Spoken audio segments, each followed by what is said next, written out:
কালি 26 April মানে আমাৰ all Assam content creators meet যেটো বিশ্বনাথ চাৰিআলিত হ'বলৈ গৈ আছে। মোৰ পিছফালে এইফালে বিশ্বনাথ চাৰিআলি আৰু মই বৰ্তমান আছোঁ তিৰুপতি বিবাহ ভৱনত। আপোনালোকে দেখা পাইছে মোৰ এই ঠাইখনতে মই বৰ্তমান যিহেতু কালি তিৰুপতি বিবাহ ভৱন এইটোৱে আৰু ইয়াতে কালি আমাৰ অহা যিহেতু আমাৰ ইভেণ্ট হ'বলৈ গৈ আছে চেল্ফি পইণ্টটো আপোনালোকক দেখাওঁ যিহেতু এইখিনি জেগাতে চেল্ফি পইণ্ট কৰা হ'ব আৰু কিছু বাইটো দিয়া হ'ব আৰু মোৰ পিছফালে দেখা পাইছে all Assam content creator event 2026 ইয়াতে আৰু যি আমাৰ উদ্যোক্তাৰ লগত আমি দুই এষাৰ কথা পাতিম যিহেতু দিনে নিশাই বহু কষ্ট কৰি এই কামখিনি কৰি গৈছে তেখেতসকলৰ লগতো আমি দুই এষাৰ কথা পাতিম আহকচোন।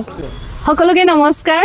সকলোৱে জানে অহাকালি 26 এপ্ৰিল মানে আমাৰ all Assam content creators meet যেটো বিশ্বনাথ চাৰিআলিত হ'বলৈ গৈ আছে মানে আমি একদম ৰেডি হৈ গৈছোঁ আৰু আপোনালোক আহক মাত্ৰ আমি আপোনালোকক আদৰিবলৈ সকলো সাজু আছোঁ। চ' সকলো কণ্টেণ্ট ক্ৰিয়েটাৰক মই ইমানেই কম, লেটছ ৰক টুমৰ'। আৰু দেখা পাইছে আপোনালোকে মিছ নকৰিব যিহেতু বহুত ডাঙৰ ইভেণ্ট হ'বলৈ গৈ আছে আৰু বহুত ডাঙৰ কণ্টেণ্ট ক্ৰিয়েটৰো আহিব।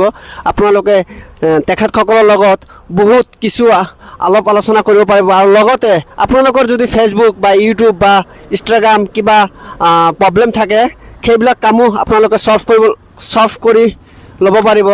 আৰু নাহিলে কিন্তু প্ৰস্তাৱ কিন্তু সকলোৱে আহিব, নহ'লে মিটআপৰ ভিডিঅ' চাই কান্দিব। সঁচা কথা